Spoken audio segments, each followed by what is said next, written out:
Hey, true crime fanatics, I'm Jake Barton, creator of the history storytelling podcast called Historium, and you're listening to California Dreaming on the Orbital Jigsaw Network. Warning. This episode contains graphic details involving sensitive subjects including rape, sexual assault, and child molestation. These topics may not be suitable for some listeners. Listener discretion is advised. Today I'm going to talk to you about hoaxes.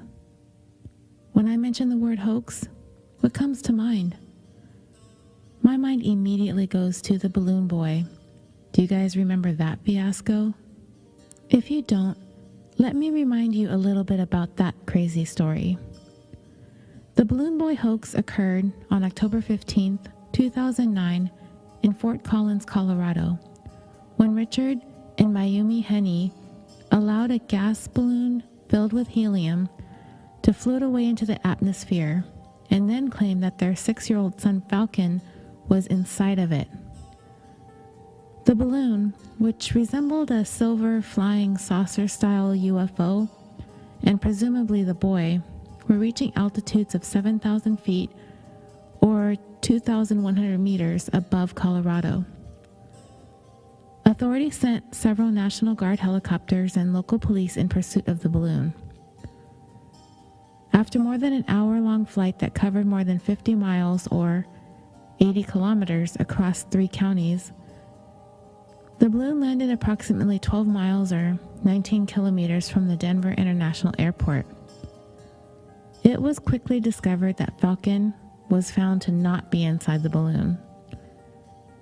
As the media began reporting that an object had detached from the balloon and fallen to the ground, the fear was that the boy had fallen out of the balloon while it was in flight. Later on that same afternoon, Falcon was found to have been hiding in the home's attic the whole time. People began to speculate that the whole Balloon Boy thing was a hoax, a publicity stunt orchestrated by the Hennies, especially after they appeared on Larry King Live. When they asked Falcon why he was hiding, he turned to his father and said, "You guys said that we did this for the show." A couple days later, law enforcement decided to charge the parents with several felony charges. The next month, the parents pleaded guilty to the charge of attempting to influence a public servant. Richard was sentenced to 90 days in jail, and Mayumi was sentenced to 20 days of weekend jail. They were also ordered to pay $36,000 in restitution. I started looking around the internet for other hoaxes, and it was just kind of overwhelming to search through them all. So I went to a Facebook group that often has some quite extraordinary discussions. My friend Barry, host of the Extraordinary Stories podcast, graciously allowed me to pose the question to his followers: what comes to mind when you think of hoaxes? And I did indeed get some extraordinary answers. My very first response came from a group member who shall remain nameless. Well, this wasn't in the news, but she said that her dad pretended to be dead for over a year to evade child support obligations. What the actual heck, right? Needless to say, it's caused some rifts in the family, so she asked that I not mention her in this little bit that I'm doing on hoaxes. Totally understandable. The next answer came from Senga. She mentioned Mel Gibson. I just actually recently heard this hoax a couple of weeks ago on Once Upon a Crime. So, this Mel Gibson is an Australian blogger, app publisher, and alternative health advocate. So, her entire marketing platform, as it turns out, was founded on fraudulent claims of having self-managed multiple cancer diagnoses through diet and alternative therapies, as well as false claims of having donated significant incomes to charities. She had this cookbook called The Whole Pantry, along with a smartphone app, both of which were withdrawn from sale as soon as the jig was up. Her and her app were also featured in promotional material for the then unreleased Apple Watch, but that too was immediately removed from Apple advertising as soon as the controversy hit the media. Next, Ed in the group mentioned the Hitler Diaries. These were a series of 60 volumes of journals supposedly written by Adolf Hitler. However, as it turns out, they were forged by Konrad Kujau between 1981 and 1983. They were purchased in 1983 for 9.3 million Deutschmarks by the West German news magazine Stern, which in turn sold serialization rights to several organizations. One of the publications involved was the Sunday Times, who requested of their independent director and historian, Hugh Trevor Roper, to authenticate the diaries. He did so, pronouncing the diaries as being genuine. At the press conference to announce the forthcoming publication, Hugh Trevor Roper announced that, upon reflection, he changed his mind. Other historians also raised questions about the validity of the diaries. After some rigorous forensic analysis and testing, which the diaries had not been previously subjected to, it was quickly ascertained that the diaries were indeed fakes. Trenton mentioned in the group discussion the alien autopsy hoax. It was a 17-minute black and white film depicting a medical autopsy being performed on a supposed alien. It was released in 1995 by London-based entrepreneur Ray Santilli. He touted it as an authentic autopsy on the body of an extraterrestrial being recovered from the 1947 crash of a UFO near Roswell, New Mexico. The footage, he claimed, was supplied to him by a retired military cameraman who asked to remain anonymous. Fox Television broadcasted the footage in the United States on August 28, 1995, under the title Alien Autopsy, Fact or Fiction. The program sparked a sensation, with Time magazine declaring the film had ignited a debate with an intensity not lavished on any home since the Zapruder film. Fox rebroadcasted the program twice, each time to higher ratings, winning its time slots both times. Although in the broadcast version, some parts of the autopsy were pixelized or edited out because of what was described as graphic nature, according to Santilli. Earlier versions contained the complete and unedited film, in addition to previously unreleased footage of the wreckage, which was presented as the remains of the alien craft reported to have crashed in Roswell. The film's director, John Jobson, became immediately suspicious upon meeting Santilli in London, and after conducting further investigation, told Fox Television that he believed the whole thing to be a fraud. According to Jobson, Fox made it clear that if the footage were exposed as a hoax before the show aired, the ratings would suffer. Jobson enlisted the help of his friend, a well-known private investigator, William Deere, to sort out his suspicions, but Deere was held back by producers, telling him that exposing the film as a hoax would hurt ratings. So he was told to limit the scope of his investigation in the film solely to finding the identity of the mystery cameraman. More than 10 years later, in April of 2006, the events surrounding the release of the footage were adapted into a feature film called Alien Autopsy, a British comedy directed by Johnny Campbell and written by William Davies. The film gave a humorous reconstruction of the making of the Santilli film based on Santilli's statements, without actually commenting on the veracity of his claims. A couple of days before the release of the film, a documentary entitled Iman Investigates, Alien Autopsy, presented by Iman Holmes. In it, Santilli and fellow producer Gary Schofield admitted that their film was a, quote, reconstruction, unquote, containing only a few frames from the original 22 rolls of film that Santilli supposedly viewed in 1992. They went on to explain that by the time they had raised enough money to purchase the originals, there were only a few frames that were still intact, that the rest had been degraded beyond the point of usability by heat and humidity. Is it getting thick in here, or is it just me? Anyway, in the documentary, Holmes repeatedly refers to the film as a fake, while Santilli insists it's a restoration. He claimed that they had restored the damaged footage by filming a simulated autopsy on a fabricated alien based on what Santilli claims he saw, then added in a few frames of the original film that had not degraded. Of course, they wouldn't identify which frames were from the alleged original. According to Santilli, the set was constructed in the living room of an empty flat in Rochester Square, Camden Town, London. An artist and sculptor was commissioned to construct 2 dummy alien bodies over a period of 3 weeks, using casts containing sheep brains set in raspberry jam, chicken entrails, and knuckle joints obtained from a local wholesale butcher. The artist also played the role of the chief medical examiner in order to allow him to be the one to manipulate the effects being filmed.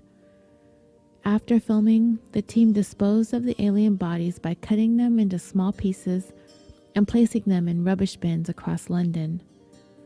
Alien artifacts that were supposedly items recovered from the crash site were depicted in Santilli's footage, including alien symbols and 6-finger control panels. These were also created by the same artist that created the alien bodies. The footage showed a man reading a statement verifying his identity as the original cameraman and the source of the footage. Santilli admitted in the documentary that they had found an unidentified homeless man on the streets of Los Angeles and persuaded him to play the role of the cameraman and filmed him in a motel. As far as I can see, Ray Santilli is still producing documentaries, although his last one seems to have been in 2013. Next up, Leslin mentioned on the post about hoaxes the Cottingley Fairies, which were a series of 5 photographs taken by Elsie Wright and Frances Griffiths, cousins who lived in Cottingley, which is near Bradford, England. In 1917, when the first 2 photographs were taken, Elsie was 16 years old and Frances was 9. The pictures gained the attention of writer Sir Arthur Conan Doyle, who used them to illustrate an article about fairies he had been commissioned to write for the 1920 Christmas edition of the Strand magazine. Doyle was a spiritualist and was enthusiastic about the photographs, believing that they were real. The public's reception varied. Some believed the images to be real, but others believed they were fake. The interest in the Cottingley fairies waned after 1921, but the photographs continued to captivate people's imaginations. But in the early 80s, Elsie and Frances admitted that the photos were indeed fakes, having used cardboard cutouts of fairies copied from children's books. But Frances maintained that the 5th and final photograph was genuine. The lovely Nina of the host's The Already Gone podcast mentioned the War of the Worlds supposed hoax. It was actually an event. I don't think it was meant to be a hoax, but the public mistakenly took a prank for reality, and things got out of hand. The War of the Worlds was an episode of the radio drama anthology series, The Mercury Theater on the Air. It was broadcast as a Halloween performance of the series on October 30th, 1938, and aired on Columbia Broadcasting System Radio Network. The episode was an adaptation of the H.G. Wells novel The War of the Worlds, written in 1898, and was directed and narrated by actor and, at the time, future filmmaker Orson Welles. The broadcast became famous for allegedly causing a mass public panic.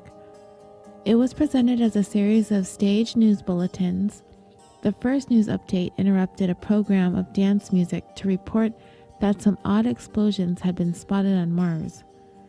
This was soon followed by a seemingly unrelated report of an unusual object falling on a farm in Grover's Mill, New Jersey. Martians emerged from the object and attacked using heat rays during the next broadcast interruption, which was followed by a rapid series of news reports describing a devastating alien invasion taking place across the United States and the world. The realistic feel of the show was furthered by not having any commercial breaks, which was normal during a regular radio broadcast. In the days following the War of the Worlds broadcast, there was outrage expressed in the media. The program's news bulletin format was thought to be deceptive, leading to an outcry against those who were part of the broadcast, leading to more calls for regulations by the FCC. This broadcast, however, guaranteed Orson Welles' fame as a dramatist. One last hoax, or should I say possible hoax, before I get on to today's tale, is the ongoing saga of Sherri Papini. I'm not going to get too into the mess that is Sherri Papini, but Barry himself, your fantastic host of the Extraordinary Stories podcast, brought it up, and it's kind of similar to the story I'm going to tell you today. So Sherri Papini, on November 2nd, 2016, seemingly vanished without a trace, apparently while jogging close to her home in Redding, California. Her husband grew concerned when he got home from work that day and could not find his wife.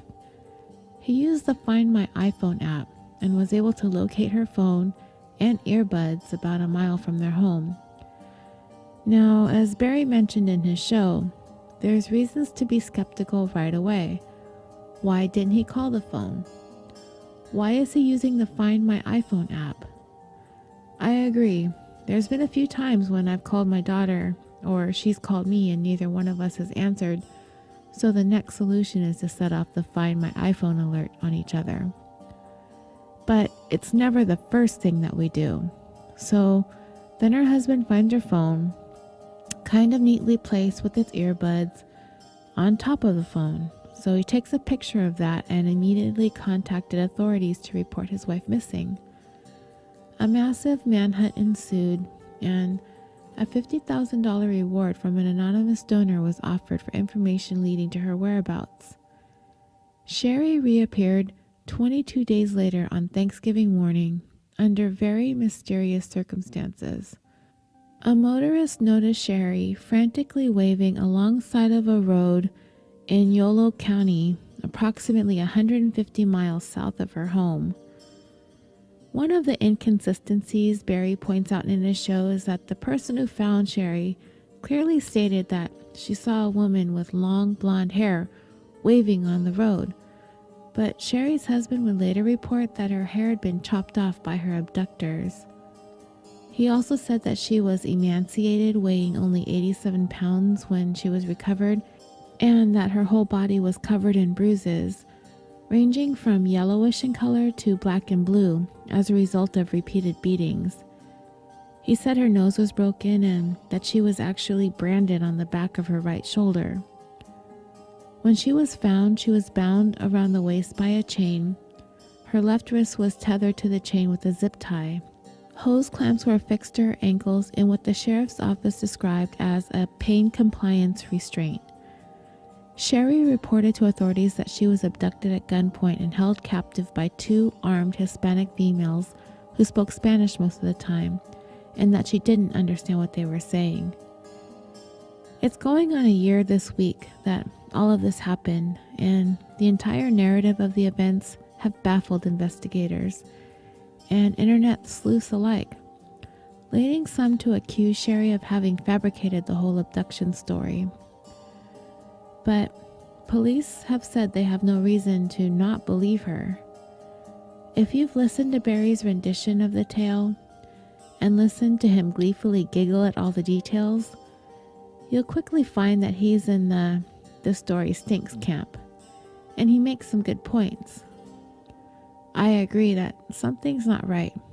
Nowadays, though, none of us take an incredible story at face value. And for me, I think it's all going to be a matter of time. If nothing ever comes of the story, if nobody is ever arrested or prosecuted, then we may likely never know more than what we know now.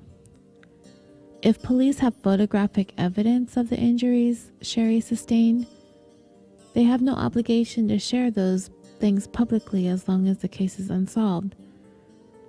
If she's been untruthful, hopefully investigators will bring about some charges against Sherry and her husband in the future. Until then, we are likely going to be speculating forever. It's been a year and it baffles us. I mean, who goes through the trouble of kidnapping someone, torturing them for 3 weeks, no real reasons why she's being kidnapped, and then released without any explanation? It's weird, right? This never happens? Or does it? Well, I'm going to tell you the story of a woman who was kidnapped and inexplicably released from captivity 2 days later. Following her recovery, authorities held a press conference announcing that the entire abduction was a hoax. In today's episode of California Dreaming, the tale of the Gone Girl hoax. On March 23, 2015, a man broke into the Vallejo, California home of Erin Quinn at approximately 3 a.m. His girlfriend, Denise Huskins, was there with him at the time. According to Erin's account, the intruder blinded them with bright lights and some kind of lasers and brandished a gun at the couple, and then quickly tied them up, put swimming goggles that had the lenses blacked out to cover their eyes. For some reason, the intruder, having a blood pressure cuff with him, took the couple's blood pressure. When that was done, the man forced them to drink what the abductor told them was a mixture of diazepam and NyQuil that was quickly making them both very drowsy. He then moved Denise to a closet and proceeded to put some headphones over Erin's ears and played a pre-recorded message from a group of abductors that were there to collect a financial debt. The recording demanded an $8,500 ransom for Denise's safe return, and if they failed to comply, that they would first hurt Denise by electric shocks from an electrical cord.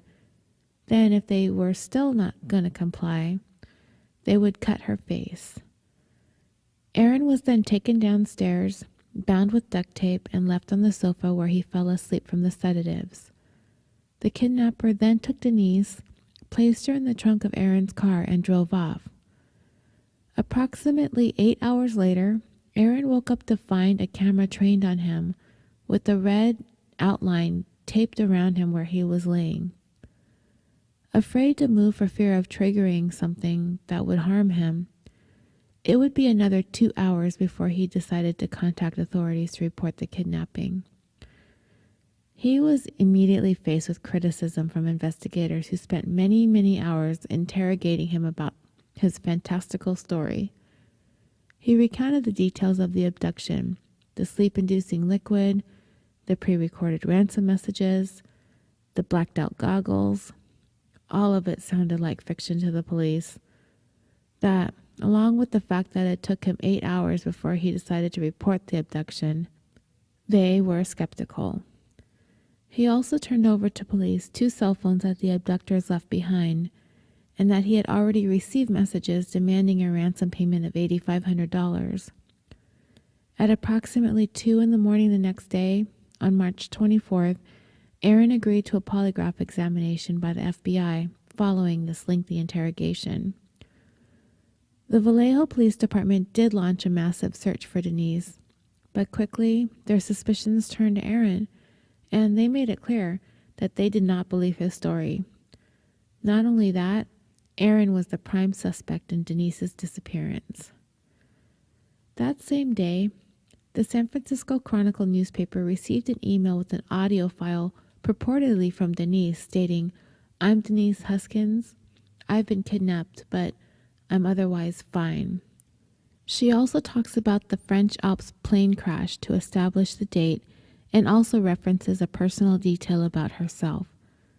The Chronicle also received an email message that the kidnapping victim will be dropped off the next day, March 25th. And sure enough, she reappeared, 2 days after she had allegedly been kidnapped, she showed up seemingly unharmed 400 miles away in Huntington Beach, California, nearby her mother's residence. She found a man working on someone's landscape and asked to borrow his cell phone. She called her father to let him know that she was alive and safe. According to Denise's family, she and her father went to the Huntington Beach Police Department. There, she recounted a story very similar to the one that her boyfriend had told Vallejo police. That she was awoken in the middle of the night and attacked, that the intruder had shined bright lights in their faces, and that she was given headphones to listen to a pre-recorded message stating that they were a professional group and that she needed to come with them and that they were kidnapping her and that she was eventually put into the trunk of a car. She went into details about what happened to her while she was with her abductor. She told the FBI that she was bound with zip ties and that a bike chain was used to control her to keep her from escaping. She also told police that she was provided with food and water and was allowed to take a shower and brush her teeth. Now, here comes a huge inconsistency, which led Vallejo investigators to further believe the abduction story was a fabrication. Denise told Huntington Beach authorities that she was not sexually assaulted, but according to police documents, she later told Vallejo police that she had been raped by her abductor on 2 different occasions.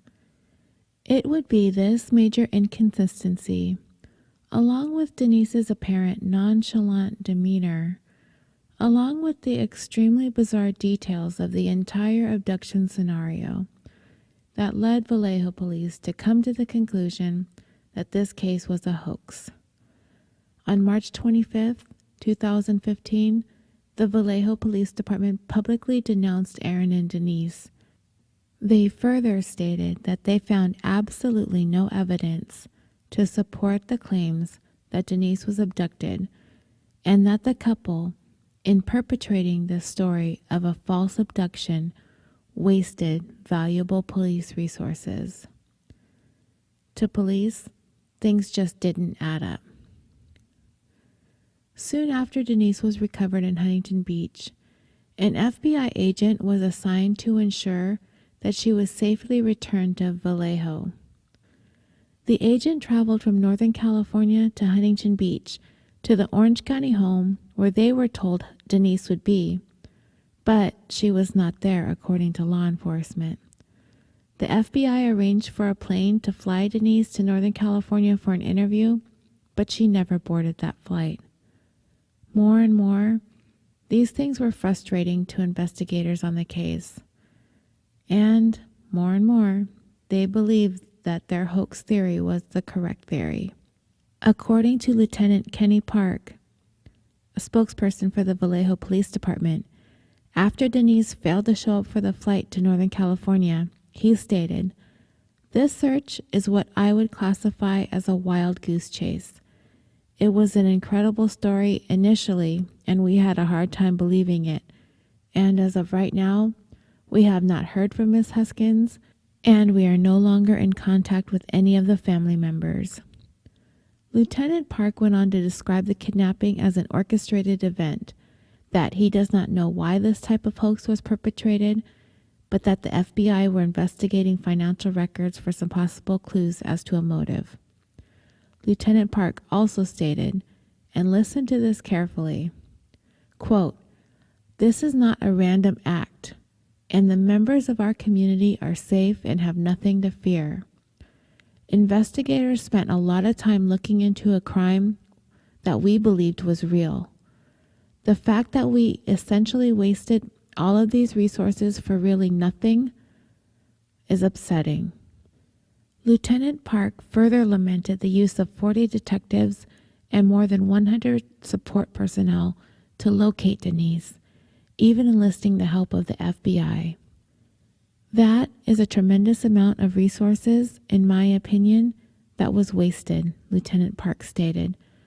"Mr. Quinn and Miss Huskins have plundered valuable resources away from our community, and it has taken the focus away from the true victims of our community while instilling fear amongst its members.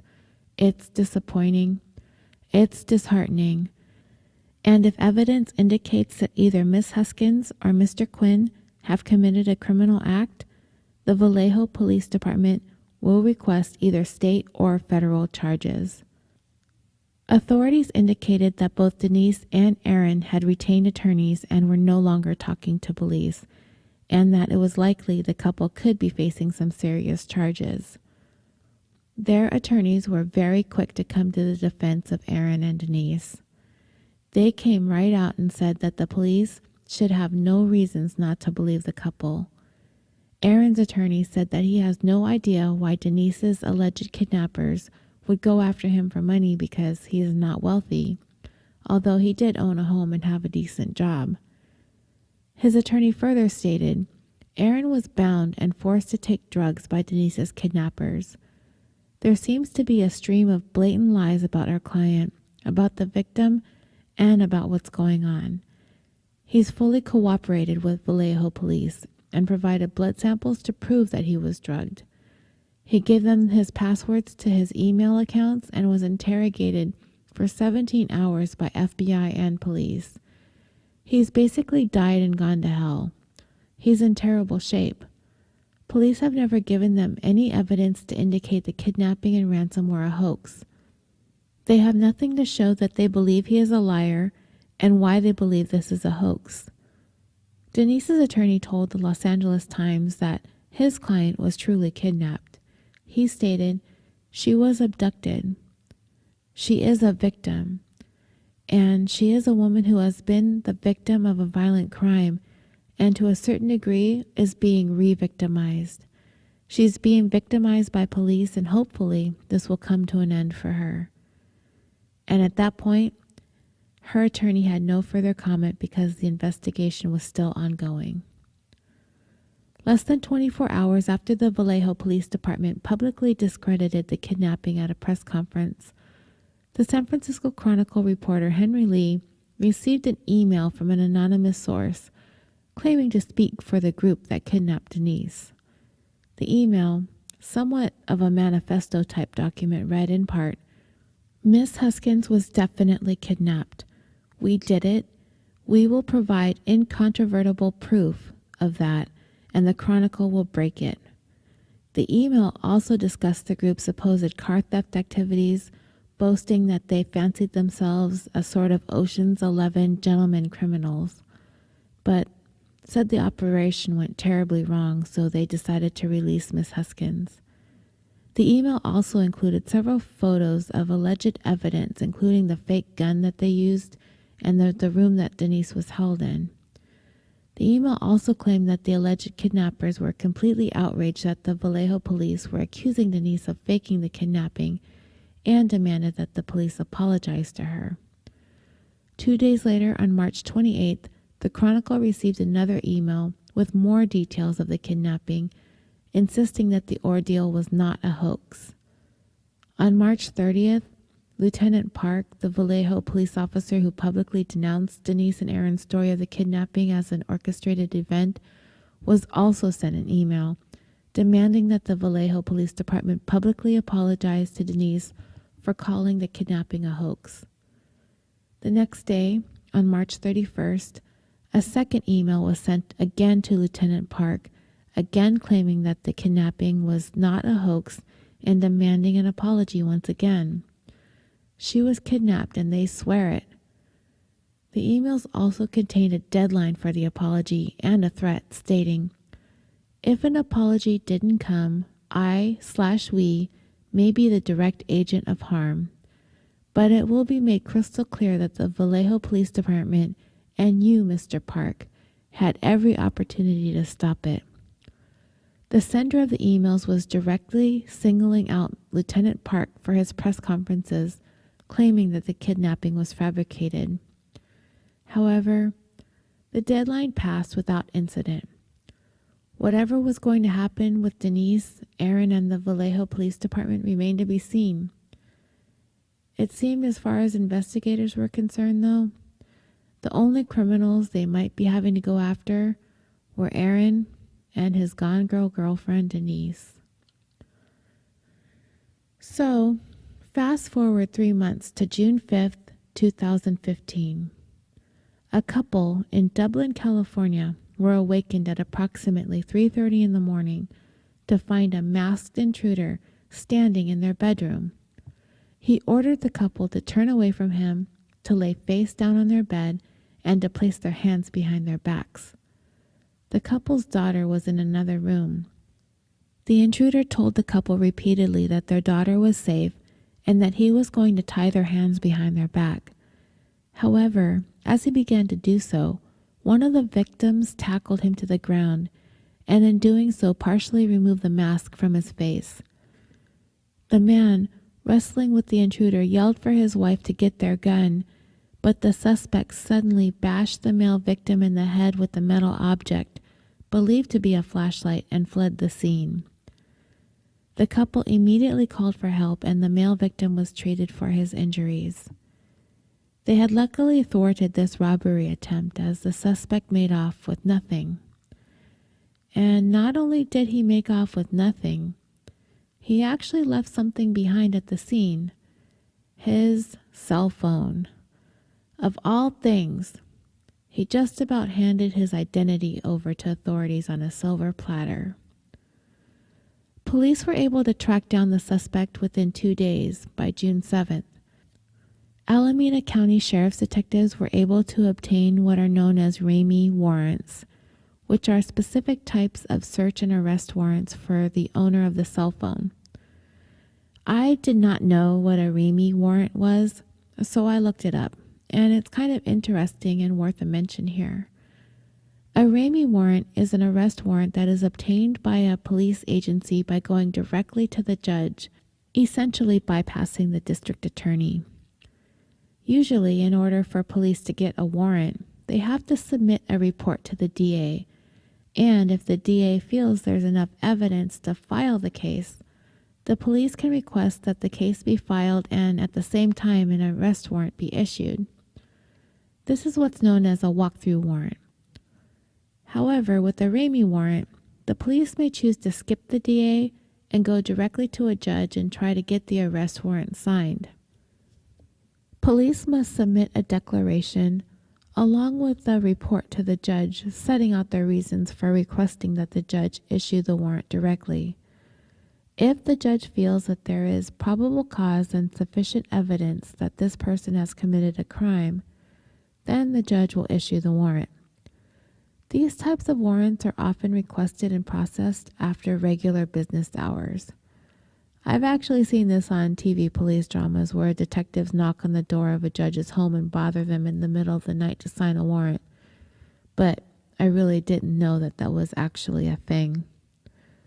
The reasons why police would choose to get a Ramey warrant instead of doing the regular type of arrest warrant is because of urgency. It's a faster process. It also is done when a police officer feels that he or she may not have enough evidence for the DA to actually file the charges and doesn't want to take the chance that the DA will reject the case. So, if he or she can get a judge to issue a Ramey warrant, the officer can then arrest the person and question them with the hopes of obtaining enough information and sufficient evidence to present it to the DA for filing. These types of warrants are legal, but they're relatively rare. There might be a situation where an officer will choose to go with the Ramey warrant because he or she had previously tried to file a case against the suspect, but the DA rejected it for lack of evidence. Then the officer's strategy becomes to arrest the person, obtain the evidence they need through questioning, lineups, or other investigatory techniques. But if the suspect refuses to talk and provides police with nothing, then the officer needs to either try to file the case as is or release the individual. This is probably the best example of why, if you are ever arrested, just stay quiet and get an attorney. There's a chance that they've got nothing on you. So, back to my story. On June 7th, investigators identified and tracked down the owner of the cell phone left at the scene of the Dublin home invasion as being one Matthew Muller, a South Lake Tahoe, California resident. On June 8th, with their Ramey warrant, Mueller was arrested and taken into custody and booked on suspicion of robbery. Police also had warrants to search Mueller's home and vehicles, and what they found was absolutely astounding. Amongst his possessions, authorities discovered night vision goggles, women's makeup, including mascara and foundation, duct tape, pliers, an empty zip tie bag, a baggie containing 42 diazepam pills and weight loss medication, blacked out goggles, a white comforter, sensual massage lubricant, hotel key cards, a 4-channel wireless video camera with receiver, and a collection of 3 different kinds of drones. In Mueller's car, they found tape that contained hair and fibers, and guess who those hair and fibers would later be connected to? If you guessed Miss Denise Huskins, you would be correct. During the search of Mueller's belongings, police also discovered a laptop that would also later be determined to have been stolen from, you guessed it, the very same victim, Denise Huskins.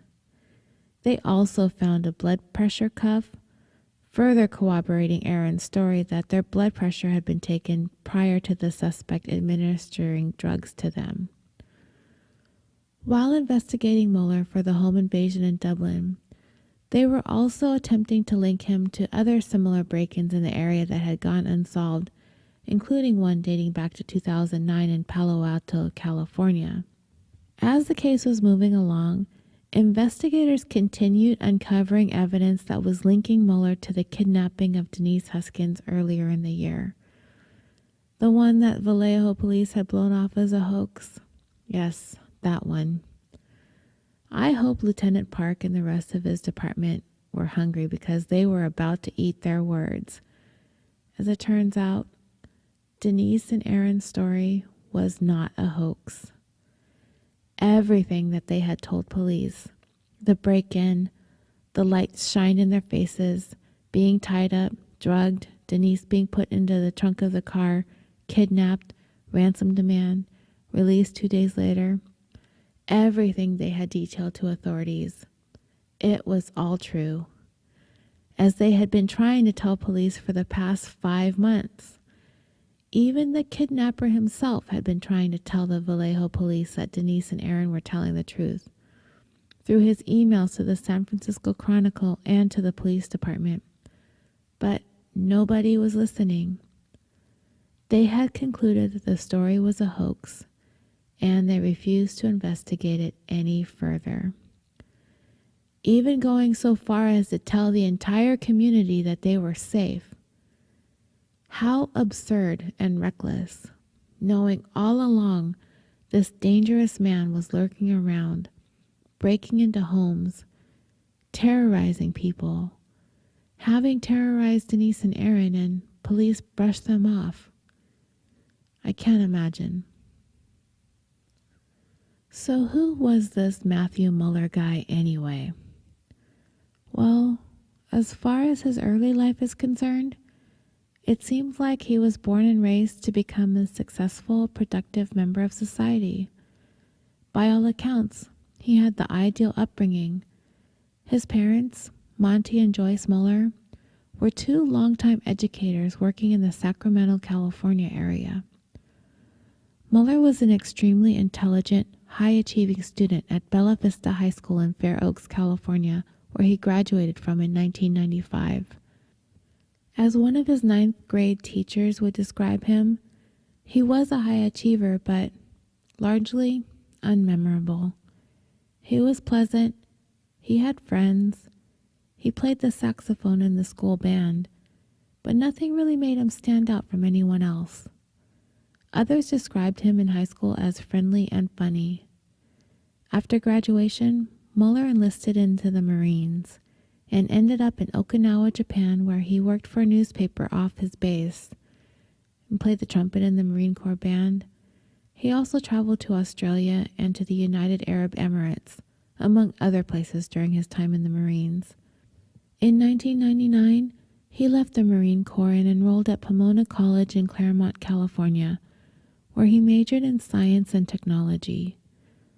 While there, he was interviewed for a school publication where he described himself as classically smart, but a lazy high school student who lacked discipline and maturity. He graduated summa cum laude from Pomona and then went on to receive his Juris Doctor degree from Harvard Law School. At Harvard, he was amongst the youngest scholars voted onto the law school faculty. He worked at Harvard's immigration clinic, where he trained and supervised law students representing clients in immigration matters. His articles were published in law journals and academic publications, according to a very flattering biography posted in 2011 on the website of Reeves and Associates, a San Francisco law firm that had just hired him. His bio also stated that he spoke fluent Spanish, Russian, and German. However, that same year that Mueller was hired at the law firm of Reeves and Associates, his relationship with his new employer quickly deteriorated. In a 2011 complaint filed in the U.S. District Court of San Francisco, the law firm accused Mueller of stealing the firm's records. He accomplished this thievery by spending the night in its offices with a sleeping bag and accessing company records. According to documents, Reeves stated, Mueller boldly and in stealth mode rummaged through the files of his law firm's computer network and in his final days before resigning, accessed confidential files, copied corporate client lists, and tried to cover his tracks by using a computer application to erase signs of his conduct. Subsequent to that, in 2013, while working as an immigration lawyer for the firm of Kurosky, Purves, and Bogue, Mueller got in trouble again, but this time with the California State Bar for failing to show up for cases, among other grievances. In April of 2014, an order was filed in federal court in San Francisco, essentially changing Mueller's status as an attorney to inactive. The order was mailed to Mueller twice, but both times it was returned as undeliverable.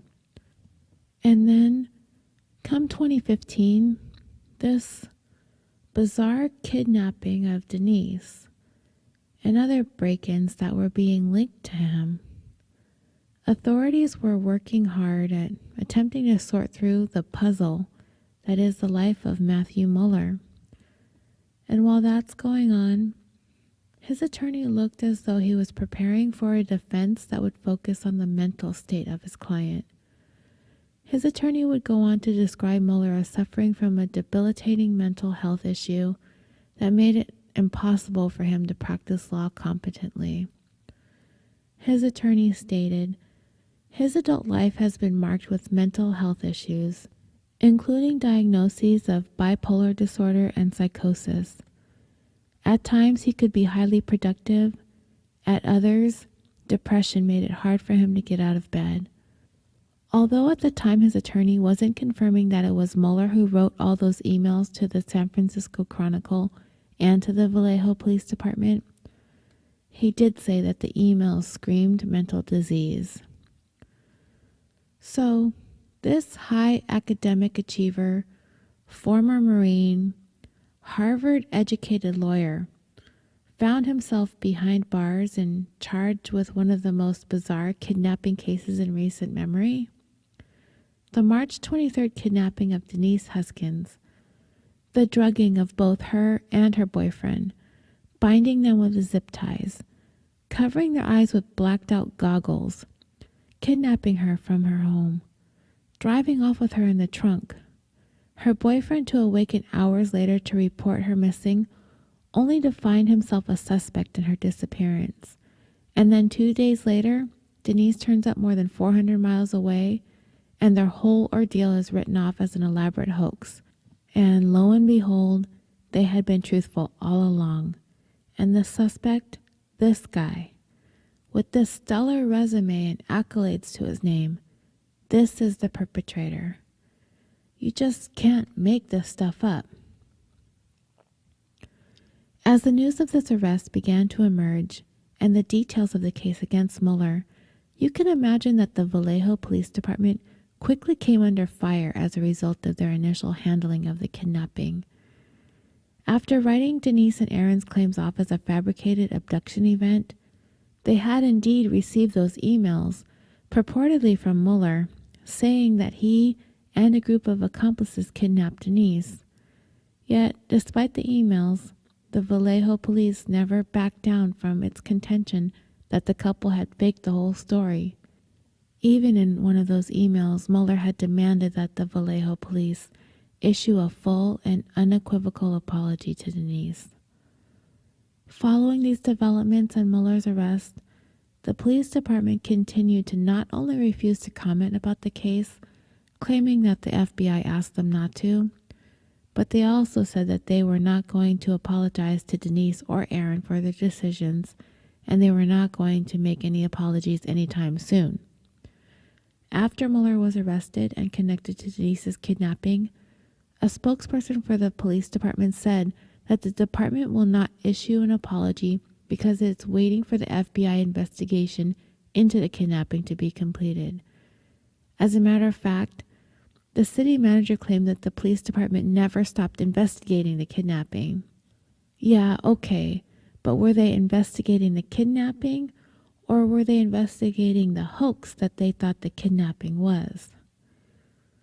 This wasn't stopping anyone from calling on the police department to publicly apologize to the couple. Their attorneys called for them to apologize because they endured public humiliation and mockery despite being nothing but cooperative, conscientious human beings.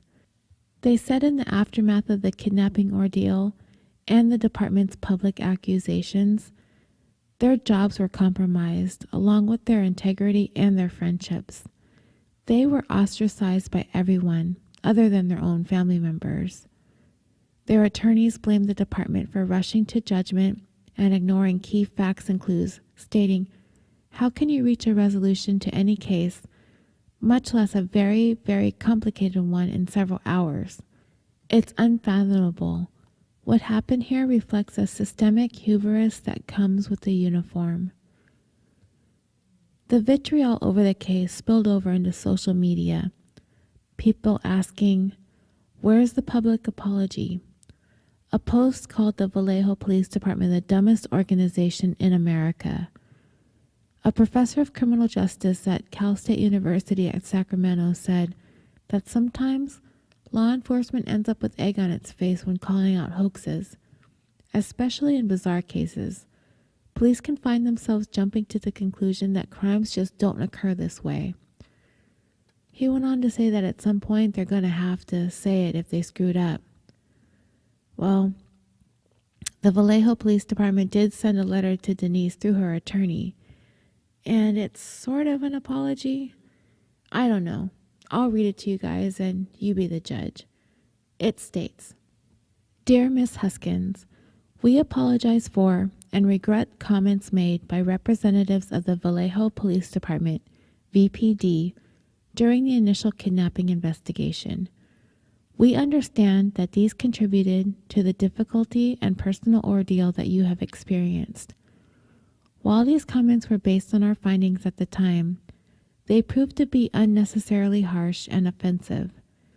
In light of the new evidence cited in the recently unsealed federal complaint dated June 29, 2015, and not available to the VPD or the FBI at the time of the kidnapping, it is now clear that the kidnapping on March 23, 2015 was not a hoax or an orchestrated event, and that the VPD conclusions were incorrect.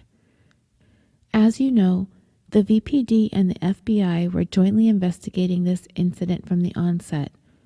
While we believe our officers took appropriate investigative steps with the information that was available at the time of the abduction, subsequent events and the continued joint FBI and VPD investigation of those events led to the conclusion that an abduction had indeed occurred.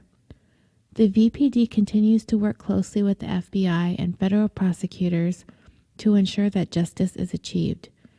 To this end, VPD will not be making any public comments so as not to impede, sidetrack, or divert attention or resources from the current investigation.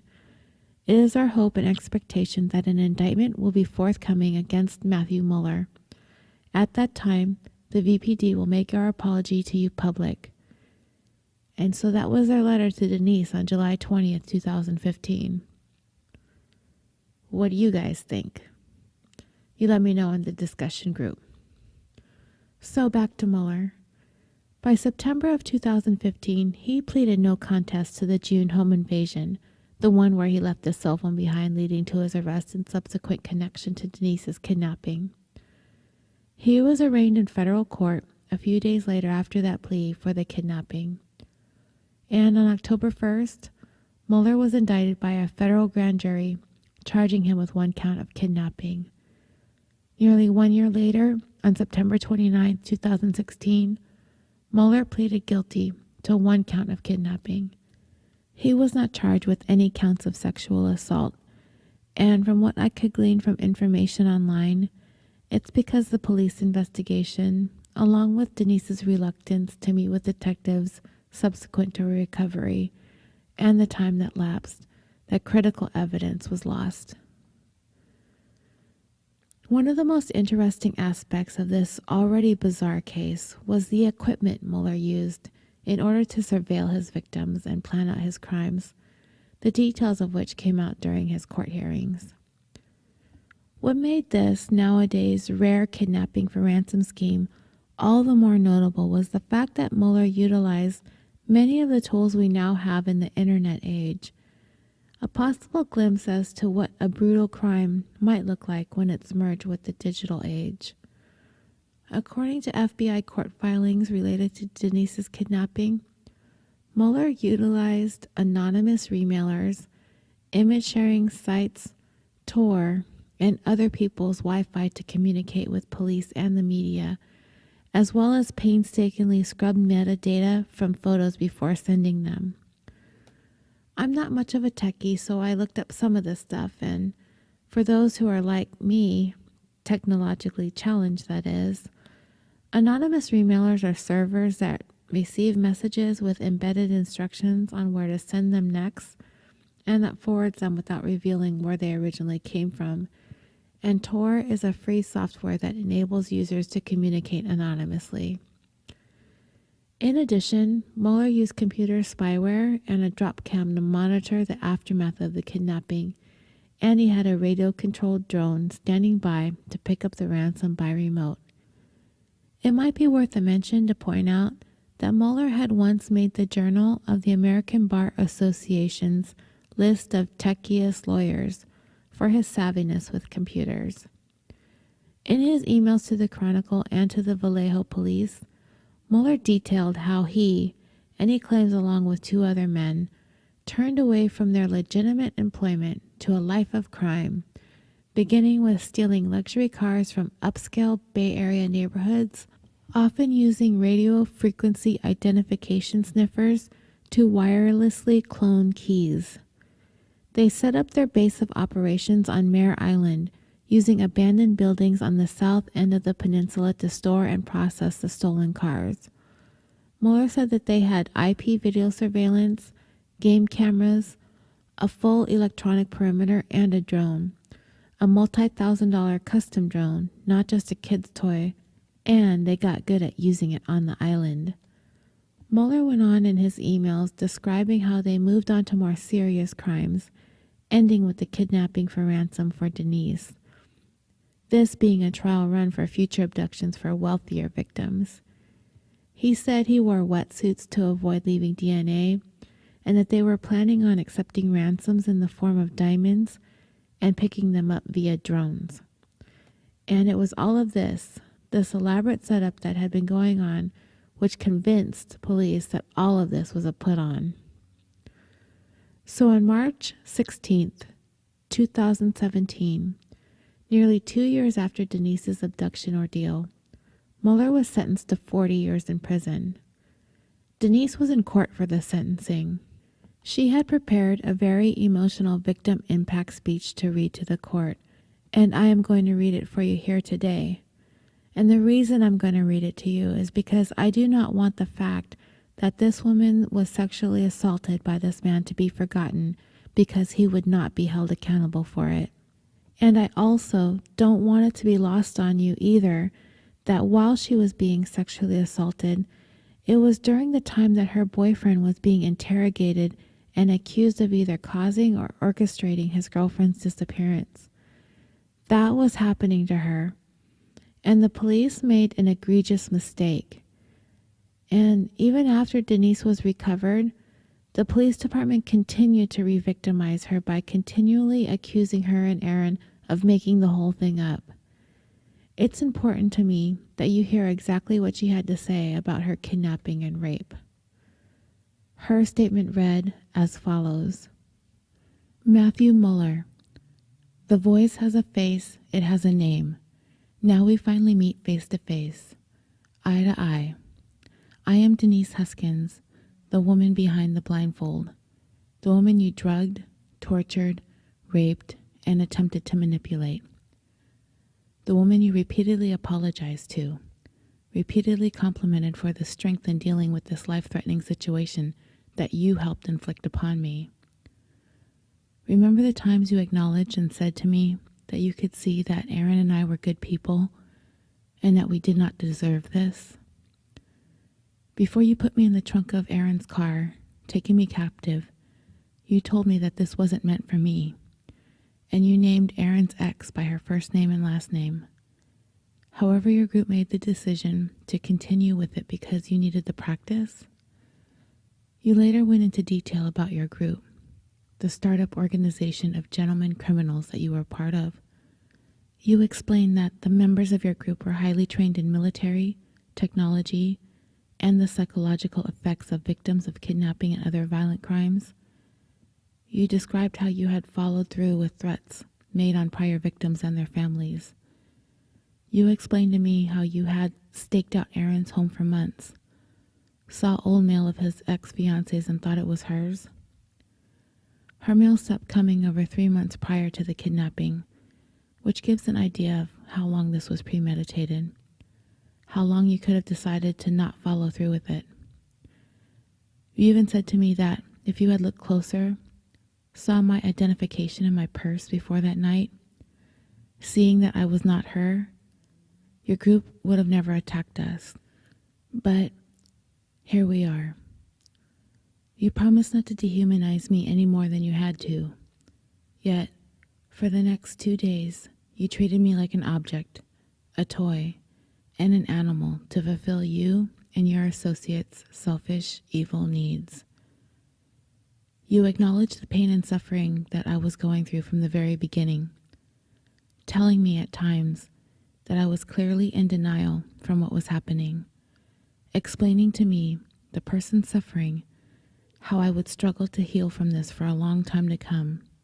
You know that I was convinced that the decision would ultimately be to kill me. We discussed that many times. You attempted to reassure me that wasn't the plan. Even if that was decided by your associates, you wouldn't follow through.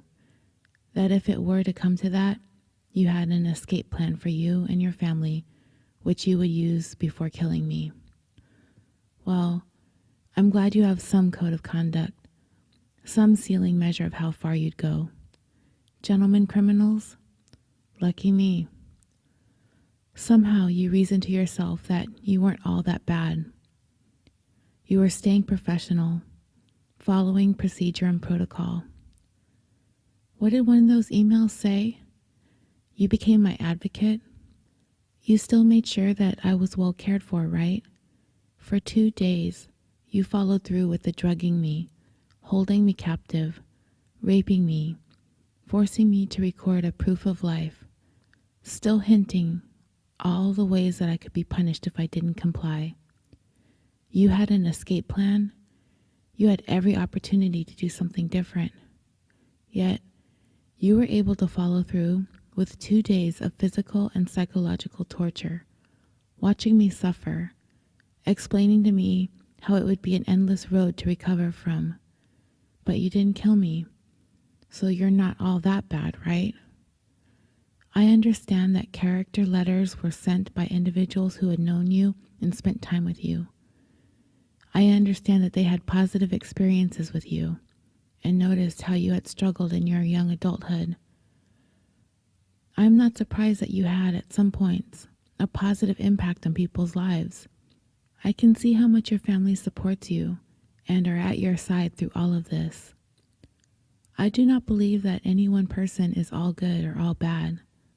But when you use the good that people receive to inflict terror, that is where the real deception lies. I had also struggled in my young adulthood. You know that. I shared that with you. I told you about being molested as a child and how that impacted me, and that it had been really hard to heal, but therapy helped. I shared that most personal information with you after you claimed to be suffering from PTSD and insomnia. I was trying to connect with this voice who was hardly human in hopes it would spare me from more torture, spare my body, and spare my life.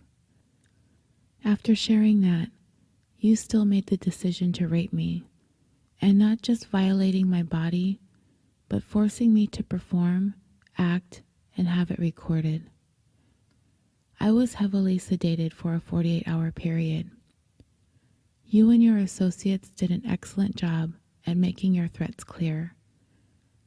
I saw flashes of light and heard the electric shock of tasers. I felt the sharp edge of a knife as it grazed my skin when you cut the zip ties off. I was outnumbered. You were armed. You were trained. I was helpless and defenseless. If I fought or not, the rapes would still happen. So I lessened the blow and complied. And of course, it didn't happen once, but twice. What an elaborate excuse you gave as to why, and why it happened again. It didn't matter what you said. It doesn't change the things that you did to me. The second time you forced me to kiss you and say things to make it seem like you were a legitimate couple. You couldn't just take my physical body and let me be detached from it, like I was in the first rape, as you flopped me around the bed like a rag doll. The second time, you made me perform. Let's pretend like we are with other people, the people we love, to get us through it, as if this were happening to the both of us. I saw right through all of this, but I knew I had to appease you. The only way I got through it was to picture that it was Aaron that I was with, and that will haunt me for the rest of my life. I know you did that on purpose, to leave your mark on me in the most special, intimate moments of my life. I knew that every moment of expressed remorse was nonsense, an attempt to manipulate me to trust you. I never trusted you, and was convinced until the drive down to Southern California that you would kill me, that it was only just a matter of time before my life would be over. You expressed your disbelief in how I was handling all of this. Why was I not acting hysterically, begging and pleading for you to spare my life, spare my body? I didn't react that way because I knew that's what you wanted, what you were looking for, what thrilled you, what motivated you. You wanted to have that type of power over another being's life. That's why you had practiced and prepared, planned these types of scenarios as far back as 2009, your conduct escalating until you finally succeeded in taking me. When I was lying on the floor before you brought me inside, you said that you had prepared and cleaned the place before having me enter. I could hear you scrub a bathroom floor, a bathtub. My wildest imagination flashed images of what you were cleaning. possibly the remains of prior victims, what was to come, what torture you and your associates would put me through. I had no idea what to expect, and knew that this was probably it for me. My life was coming to an end, and I had made peace with that. I told myself no matter how much they tortured me, I would not beg and scream. I would not plead for mercy just so they could shut me up and put me in my place. If that was what they were in this for, I would not give them the satisfaction. If I were to die, if this were to be my last moment, hour, day on this earth, I would not live it screaming, panicking, or crying in terror. I would go out proud and grateful for the life that I lived, the family and friends that I have, the grievances I have overcome, the amazing career that I loved, the patients and colleagues that I've worked with, the loves I've experienced, especially in finding the love of my life, Aaron. I didn't know what was to come, but I did know that I had all these people there with me, their love and energy to give me strength to survive. I would not let myself see the terror. All I focused on was them. That is how I survived. I know that you have made countless excuses, from the military to bipolar disorder, even to vaccines. Be a man, the so-called powerful man that you try to fool yourself into being by tormenting others. Own up to your actions. Take accountability. Tell the truth. You finally pled guilty here, but what about the others? I know you think you have the public and the system fooled, but not Aaron, not me. Your Honor, Matthew Mueller is an incredibly intelligent man. That I won't deny him. I have no doubt that every decision he made was strategic to help prevent him from being caught. He told me that even if he didn't get the ransom, this mission would still be successful because it allowed him and his associates to practice. Even if there was a lot of media attention, it did not worry him. He said it would be good PR for the group. It blew my mind how arrogant he was, how so sure that he wouldn't get caught. But he was right. Before releasing me, he had the nerve to say to me how he wished he could have met me under different circumstances, that my strength was admirable. I asked if he was being honest in the 4 times he had told me that he wouldn't do this again. He had said that putting a human being through this wasn't what he got in this for, that the pain it inflicted was more real than when they were planning it, and that he was done after this. Yet, 2 short months later, he attacked again. Beyond the nightmare I endured with this man, I couldn't fathom what was to come. Once released, all I could do was focus on putting one foot in front of the other, trying not to stumble from still being heavily sedated and immobile for days. Everything was overwhelming. Sights, sounds, everything was a threat. Were they still watching me? All I knew was I was in a familiar neighborhood, almost home to my family. That's all I could focus on. I felt like a little girl, scared, confused, hurting, and wanting, needing the love and warm embrace of my parents, to hear their voices tell me, "It's okay, you're safe, we got you, we love you, thank God you're alive." I hadn't known what was going on in the outside world, except for half an article the voice had shown me the night before. I read a few lines, the article naming a cousin of mine, then naming my father, and how he was saying I was a strong woman and pleaded for these people to not hurt me. I couldn't finish reading it. My eyes reflexively shut, tears streaming down my face. I curled into a ball, sobbing into my hands. I hadn't let the voice see me cry yet. I didn't want him to. I believe that's why he showed me. He wanted to break me. As I cried for my parents, my family, and friends, for what agony, horror, and confusion of the unknown they must be battling, I felt him put his hands on me to console me. What a joke. Consoling me for the pain that he was putting me through. Within an hour of my release, the police questioning began, and I very quickly learned that they did not believe me. I was a suspect accused of making all of this up, and then publicly shamed after a press conference by an officer from the Vallejo Police Department who stated that I owed the public an apology. I had to retain a criminal defense attorney to fight for my innocence. I lost my job, and I lost my health insurance at a time when I needed the most care. When speaking with law enforcement, there were two things the voice warned me that I could not discuss: that he was a former military and that he had sex with me. If I were to disclose either of these pieces of information, he would come after my family, and I believed him. When I was 12 years old, I was molested. It took over a decade for me to tell my mother. Years after that man molested me, he molested another little girl and was caught. Had I told my mother at the time, the horror that that little girl had gone through could have been prevented.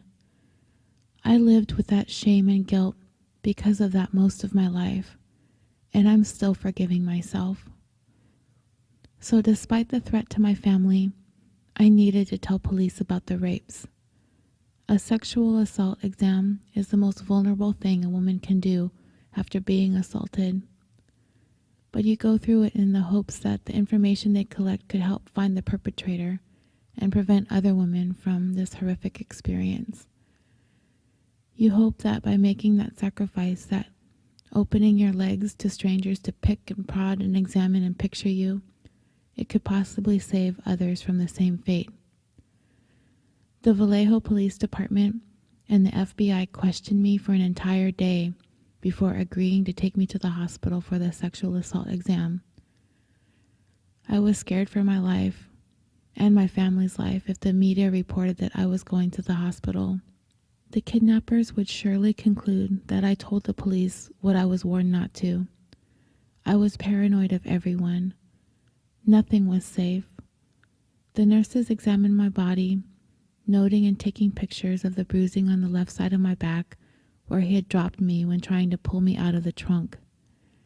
They surveyed my naked back with a black light, swabbed my bare chest, neck, stomach, and groin where Mueller had put his lips and tongue on me. They examined me internally, noting and taking pictures of comparatively small lesions on my cervix. I wasn't even sure if this information would only be used against me and confirm to the police that I was lying. And here I was, the victim of a kidnapping and rapes, completely exposed with no loved ones nearby. Wishing that I had put up more of a fight, was beaten more, was torn into more, so that the police would be more likely to believe me. I am eternally grateful for the Alameda County Sheriff's Office who, several months later, caught Matthew Mueller after he attacked the family in Dublin.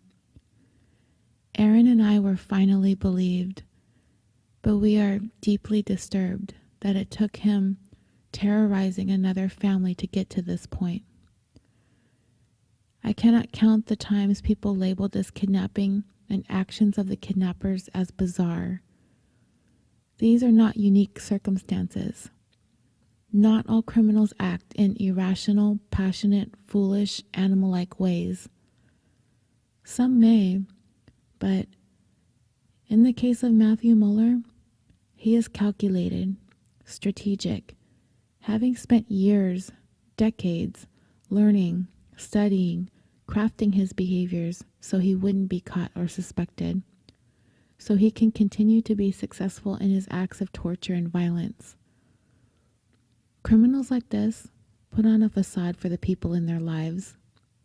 They are keenly aware of right and wrong, what is socially acceptable and what's not.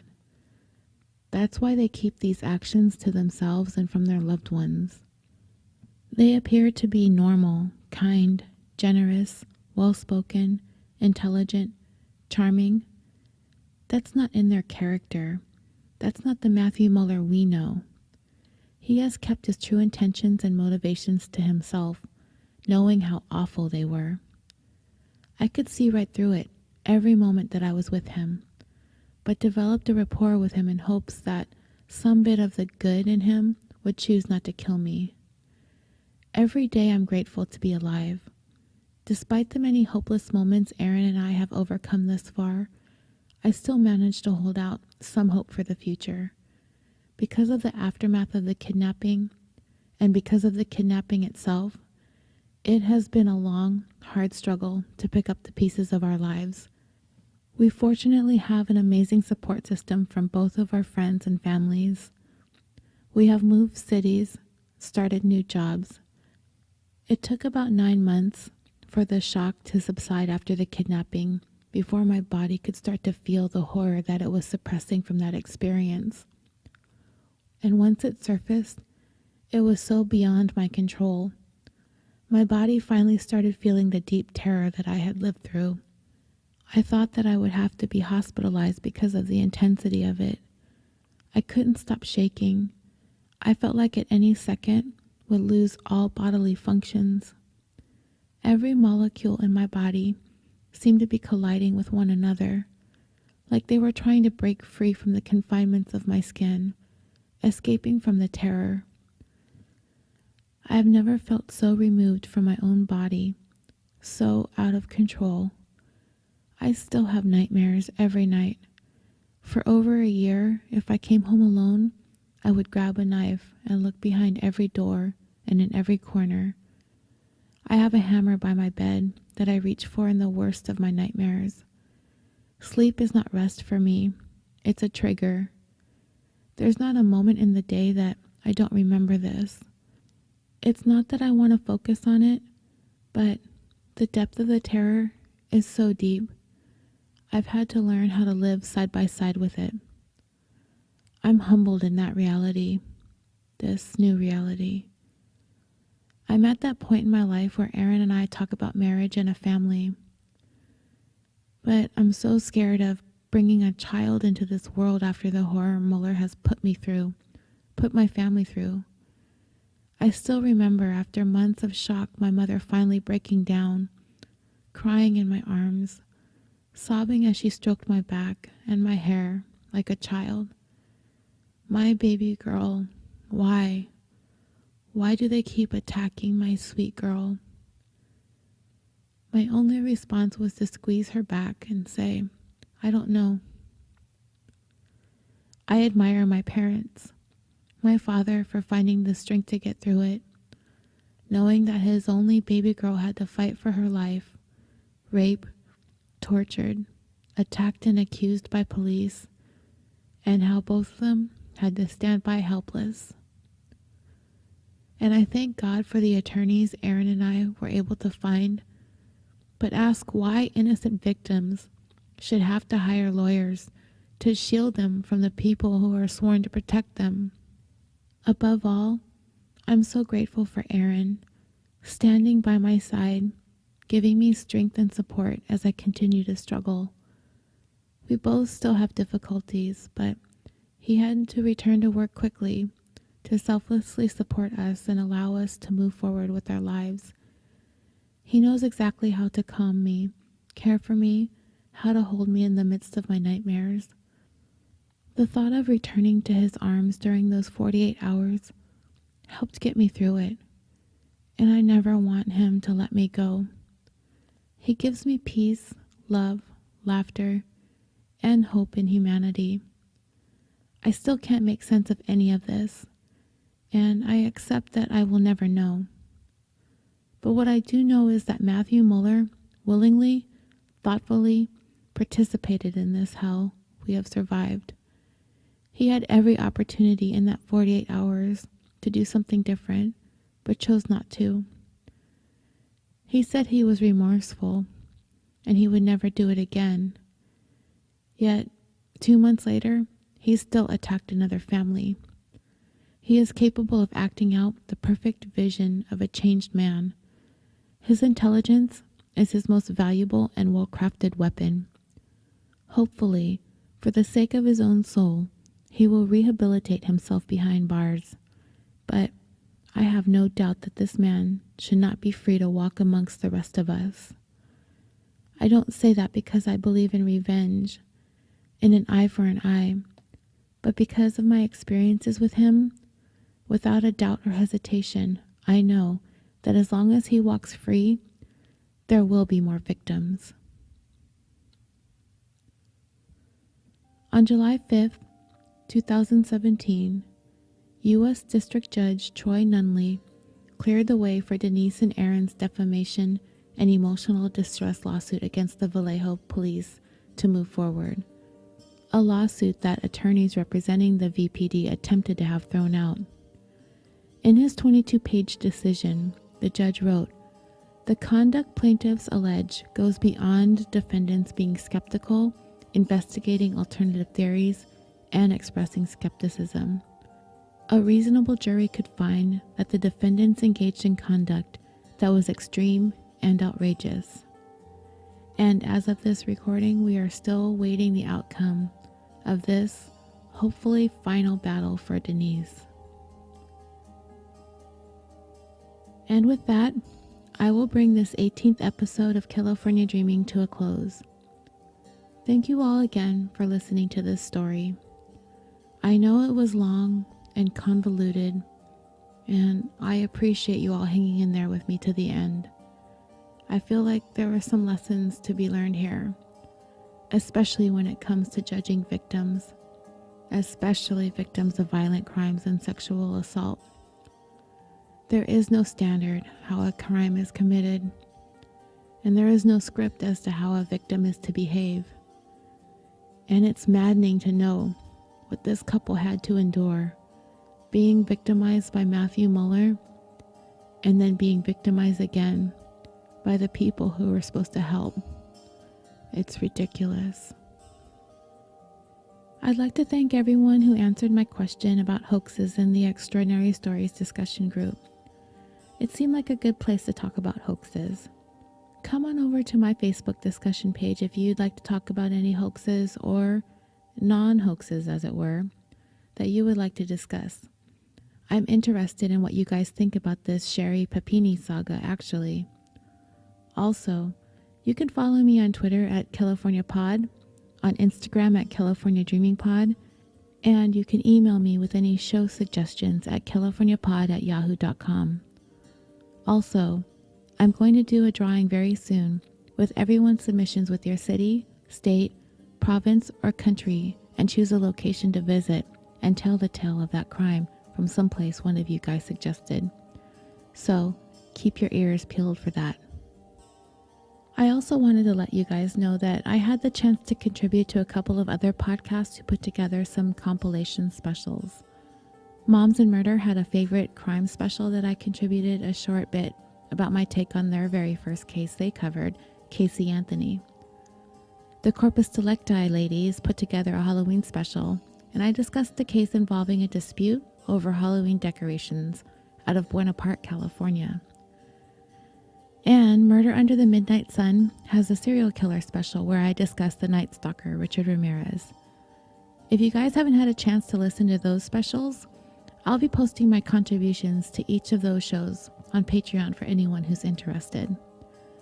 The support on Patreon has been tremendous, and I am ever so grateful to everyone who's taken the time to contribute, even if it's just $1. Every little bit helps keep California Dreaming going. California Dreaming is now a part of the Orbital Jigsaw network of podcasts. We've joined forces with an amazing group of podcasts from a variety of genres, such as The Concession Stand, where hosts Nick and Andy geek out over all things entertainment, and Super Nerds UK, where hosts Ben, Ian, Tim, and Simon take an irreverent look at pop culture, and Busted Wide Open, a show where Nick and Sir Ian Dangerous take you on a weekly journey through the hottest news in sports entertainment, and Historium, a podcast that's devoted to the strange, obscure, or otherwise interesting stories from history. And Is This Adulting?, where best friends Stephen and Chris break down the stigma on mental illness through the lens of comedy. Or the Dirty Bits podcast. Join host Tawny Plattis for her casual retellings of the sexy, scandalous, and salacious stories your history teacher likely left out. And For One Owned, a show where hosts GT, Dak, Kevin, Jack, and Matt fill your ear holes with all things gaming. If any of these shows sound like they might pique your interest, visit www.orbitaljigsaw.com and click on their links. And don't forget to visit the Orbital Jigsaw family of podcast merchandise store, where you can get all sorts of California Dreaming stuff: t-shirts, hoodies, phone and laptop cases, mugs, stickers, and notebooks. And I'm hearing that there will soon be tote bags, pillows, and tapestries. So I'll keep you posted when those things are available. You can support me and your other favorite creators by visiting the Orbital Jigsaw store. As always, I will post a link in the show notes and on social media. Thank you again, and until next time, sweet dreams.